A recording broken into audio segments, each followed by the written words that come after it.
Sometimes the worst enemies a man will ever have are not strangers, but the woman he sleeps next to and the family he marries into. The painful truth is bad wives and dangerous in-laws don't always show their true face at the beginning. They laugh with you, eat your food, call you our husband until the day they help plan your death.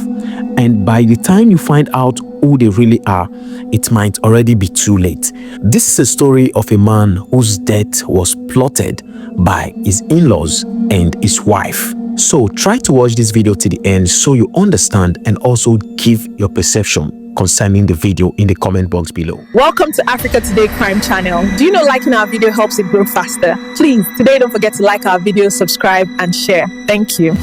Godwin was a brilliant lawyer. He worked as a prosecuting counsel with the Ministry of Justice in Akwa Ibom State, Nigeria. Many people believed he had a bright future. He was smart, hardworking, and respected by his colleagues. Godwin got married to a woman named Abasi Seabang in 2017. She was also a lawyer. She worked at the Court of Appeal in Calabar. Together, they had 2 children and looked like a happy couple to the outside world. But what no one knew was that this marriage was filled with secrets, deep and dangerous secrets. In January 2022, everything changed. On the 19th of January, Godwin left his office in Uyo. He drove to Ikono to meet with his in-laws. His wife's family had called him for a meeting. He left, hoping for answers or peace, but sadly, Godwin never returned home. That same evening, his wife called his family. She told them that Godwin had died. She said he had an asthma attack, drove himself to the hospital and died there. A death certificate was presented. It seemed official. In February 2022, just a few weeks later, he was buried, but something didn't feel right. Godwin's family could not believe the story. They knew their son. He was healthy. He had never complained of asthma before. They were shocked something didn't add up. They decided to look deeper. That decision changed everything. They reported the case to law enforcement. The Department of State Service (DSS) also got involved. The investigation began, and the more they dug, the darker the story became. First, they decided to exhume Godwin's body. When they examined his corpse, they found a deep cut below his left eye. There were bruises on different parts of his body. Even worse, there were marks on his wrists and ankles, showing that he had been tied up. This was no asthma death at all in any way. There was no asthma death. An autopsy was done and the result was horrifying. Godwin didn't die naturally. He had been poisoned. The poison was known as otapiapia, a deadly local poison used to kill rodents and sometimes humans. All the signs pointed to torture. It seemed that Godwin was beaten, tied up, poisoned, and left to die slowly. The pain he must have gone through is hard to imagine. But who would do this to him? Let's go back to the beginning of the problem. Before his death, Godwin had started suspecting that his wife, Abasie Seabanga, please pardon me for the name, was cheating on him. He started investigating quietly. What he discovered shocked him deeply. He found out that his wife was allegedly having an affair with her former boss. But that wasn't the worst part. He also discovered a hidden truth about her past. When she was a teenager, she had lived with a Catholic priest named Reverend Father Maurice Mbeke. During that time, she allegedly became pregnant by Father Mbeke and gave birth to a son. But when Godwin married her, she and her family lied to him, telling him the boy was her younger brother. That boy moved in with them after the wedding, and Godwin unknowingly raised the child as a younger brother, not knowing he was actually the product of an affair with a priest. At the time of their marriage, the boy was 14 years old. There was more. According to a friend of Godwin, each time his wife said she was pregnant, she would leave for a while and Godwin would never see her until after she delivered. Then she would show him the baby and say, "This is your child." These strange situations made Godwin demand a DNA test. He also reported all of this to her family, his in-laws.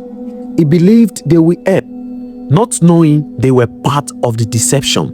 Sadly, that report would be his last move. On January 19th, after attending court in Uyo, Godwin drove to Ikono to meet his in-laws. He went there believing it was just a meeting, but it was a trap. That evening, he was killed. His wife, who was in Calabar, began calling her family members. Her mother, sister, and brother were the ones who tied up Godwin, beat him, poisoned him, and watched him die.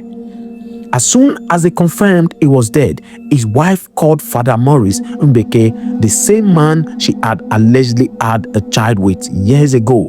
Phone records showed that on that same day, January 19th, when Godwin went to Ikono, she and Father Mbeke spoke multiple times.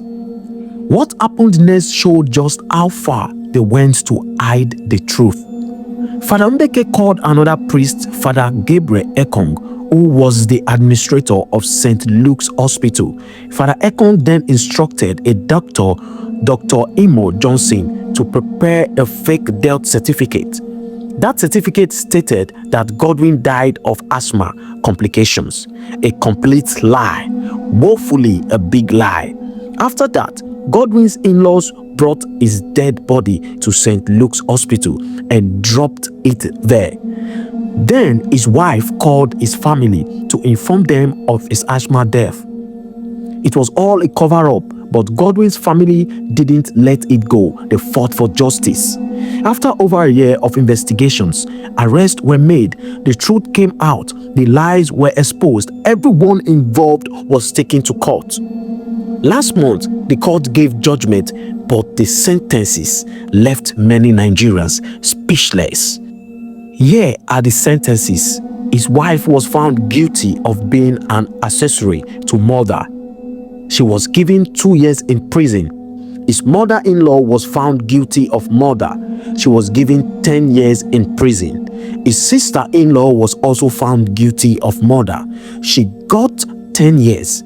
Dr. Imo Johnson, the one who faked the death certificate, got 2 years for helping cover up the crime. Father Gabriel Ekong, who arranged the fake document, got 4 years. But here is the shocking part.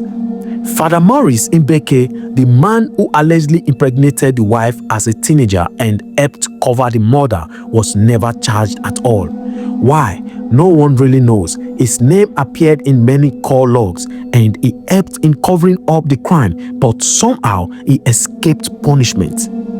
The judge explained that the reduced sentences were because the accused were first-time offenders and also because of the mother-in-law's old age and the sister-in-law having a baby. But many Nigerians are not happy with the judgment. The punishment doesn't match the pain, the lies, or the wickedness shown.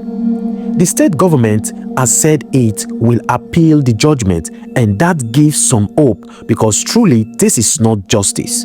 What happened to Godwin Ikowak is not just murder, it is pure betrayal at the highest level. Betrayal by the woman he loved, betrayal by the family he married into, betrayal by religious leaders who were supposed to protect the truth.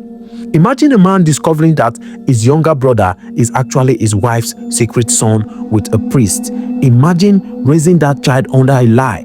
Imagine being poisoned by people you once trusted. That was the life and death of Godwin Ikowak. Now the question remains, how many men have died in Nigeria just like this, silently, painfully, and the truth buried with them? How many women have gotten away with such evil? The only reason we are hearing about this case is because Godwin's family refused to stay silent. They fought, they demanded answers, and they didn't rest until the truth was exposed. But how many families give up believing that God gives and God takes? That mindset has helped many killers walk free. This is a warning. If we don't fight for justice, no matter who the victim is, this cycle will continue. Justice is not a gift, it must be demanded. May Godwin rest in peace.